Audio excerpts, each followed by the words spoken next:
Hey everyone, post-eclipse analysis. How are you doing? This is Kenlyn and Soul Talks. I'm going to do a transmission for Gene Key 42. And it's no accident that we're in 42 as the gene key of death. Interesting.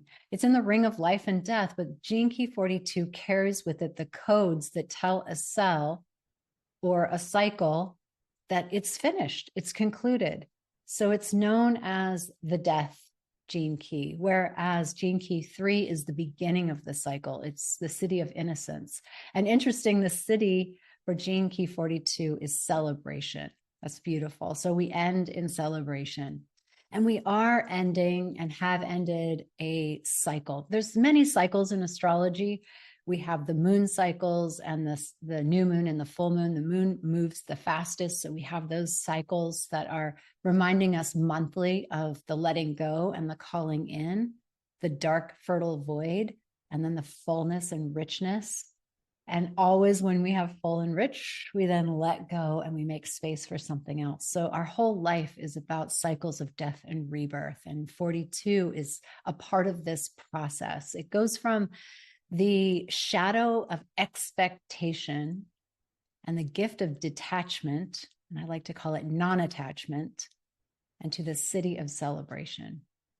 And it's this pathway to enlightenment, to know who and what you really are, that this game is Leela, the divine game. And that is not a concept, by the way. So I'm saying it as a concept, but it's actually an experience. There is no way to understand that phrase without having an experience of it. There's a couple teachers out there who are really reactive to non-dual talk and non-dual thinking as a bypass for the human experience.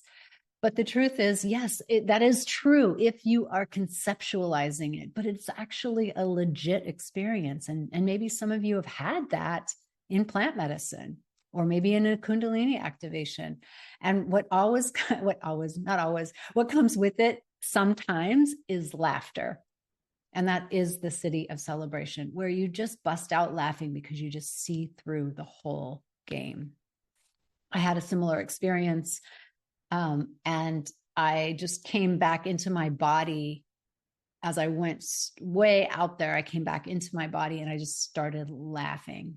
And I was just laughing of the game, like what I saw and if I were to describe it to you, it wouldn't be funny. It was just for me in that moment of when like the perspective just shifts enough where I can see through, right? Seeing through, because our view is so veiled.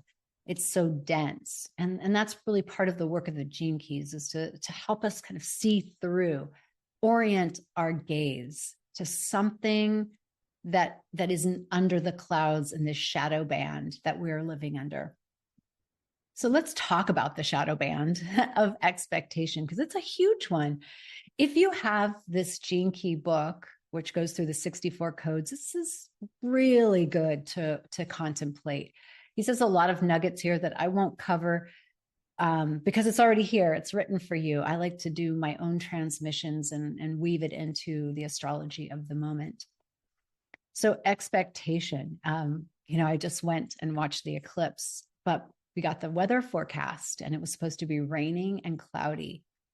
And I had flown all that way and made all these plans.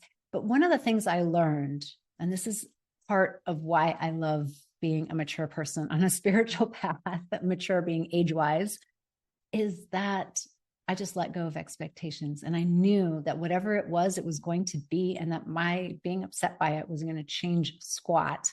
But also I knew that there would be magic somewhere. And then I just wanted to open myself to the magic.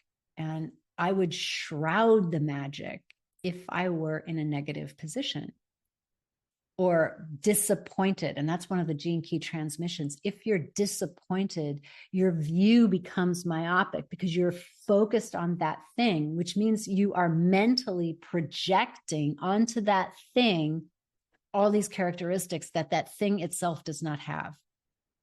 That's interesting. So projection is actually the problem.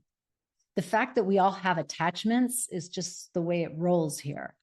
But getting enrolled in your attachment to the point where you're projecting a story without inquiring into that story just is a setup. It's a freaking setup for disappointment and disaster and suffering. And so Gene Key 42 says, look, there's another way. And the other way is to become non-attached, where you open yourself up into the mystery. Now, when I say these kinds of things, I pause because I know a lot of divine feminine women who are in my circles are very good at detaching. They're very good at letting go of expectations. And they kind of berate themselves if they have any. And so I want to kind of demystify that, because sometimes we can swing on two extreme ends of the pendulum. And I talked about that last week, where sometimes we're just too far in the pendulum and we need to come back into the center. Having an expectancy is actually a good thing. Like when you're pregnant, you have an expectancy to have a baby. You don't go around going, yeah, I might have this baby, I might not. You just don't say that. It would be weird if you said that.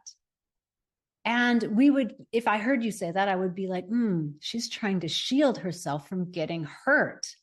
So she's not attaching, because we know that in attachment theory, attachment's really important.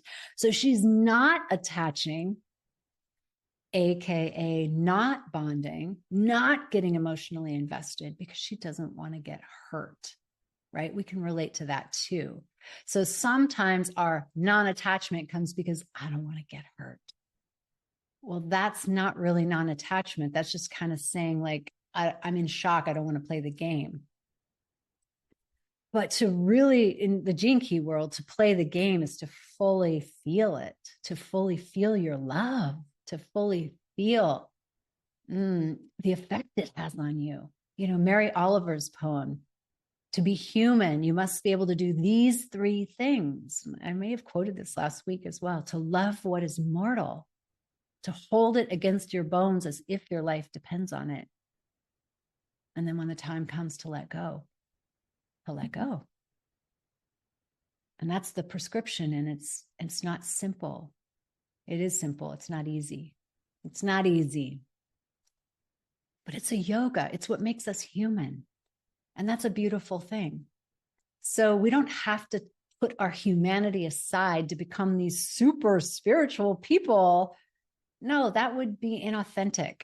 That would be not part of the game. You know, the game here is to be fully human, to feel fully. And why do we not take that as a gift?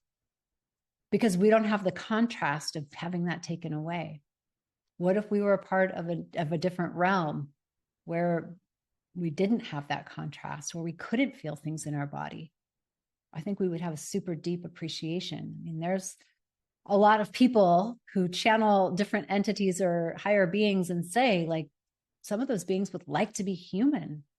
I don't know anything about that. That's not what I do, but really, I feel the congruence of there's something very special about being in form that we want to escape because it has the full panoply of emotions. And that full panoply includes grief, it includes sadness, it includes disappointment. But when we're on the path and we're growing, we can learn to do this yoga. The yoga is union of two opposites. And that opposite is I can love fully, hold it against my bones as if my life depends on it. So I'm not copping out here. And then when the time comes to let go, to let go. So when that code, that Gene Key 42 code gets activated, it's the end of a cycle. And we have been at the end of a cycle. Let's just presence that in astrology. We've come to an end of a 14-year cycle with this new Uranus Jupiter conjunction that's coming up on the 20th and 21st of April, which I'll make a new video about that. But that's a new cycle. We have cycles every month, new moon, full moon. We have the Pluto cycle, the Pluto just went into Aquarius. So that new cycle, Pluto was in Capricorn. totally different energies, new cycles, 18-year cycles. Eclipses represent cycles. I mean, everything in astrology is a cycle because our world is patterned. And that's what's so beautiful about it. And it's what's so interesting. So, how do these patterns interact with our minds to create a stasis? Now, follow me here.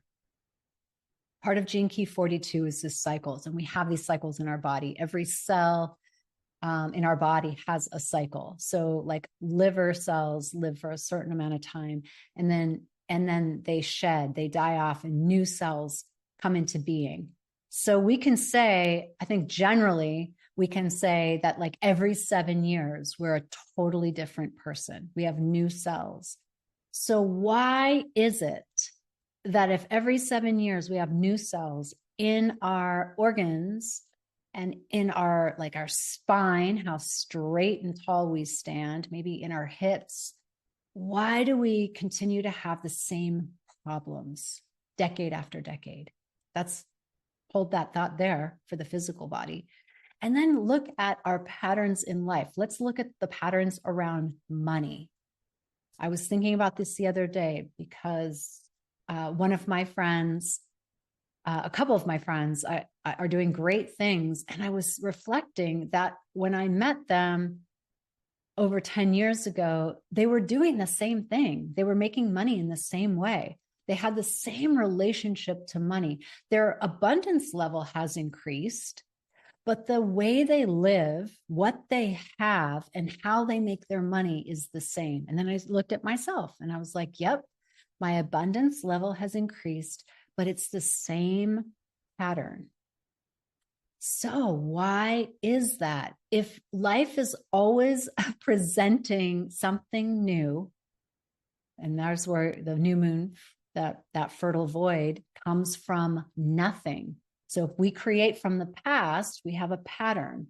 If we create from no thing, nothing, we can break a pattern. Now, isn't that interesting?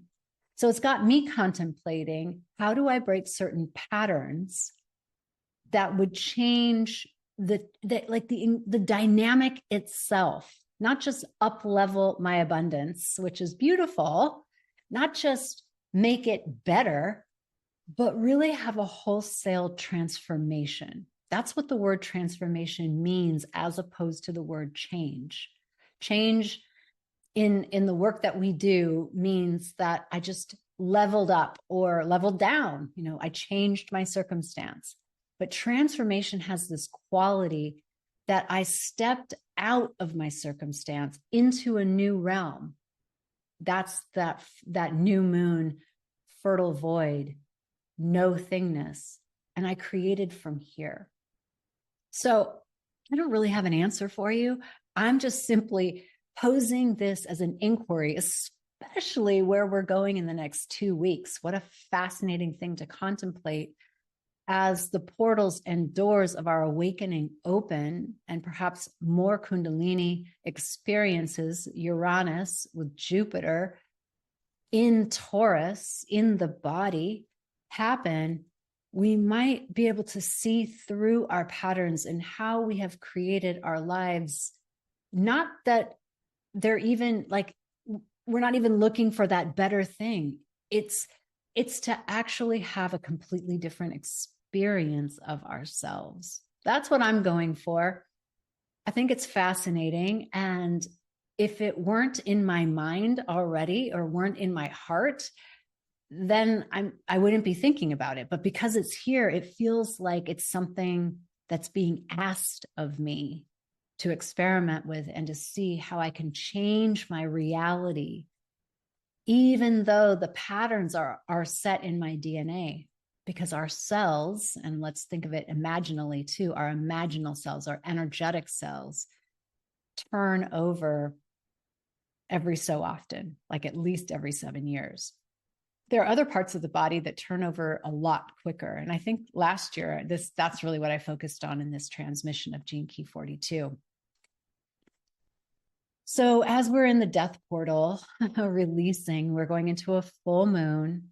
We have this conjunction. Mercury will go direct, and we'll start to get the understanding, the mental understanding of what happened, and also what is possible. So I'm going to leave you with that. There's so much more to say about Gene Key 42, but it's for you to dive into and contemplate, or I'll leave you with those questions to contemplate, and I'll see you on the next video.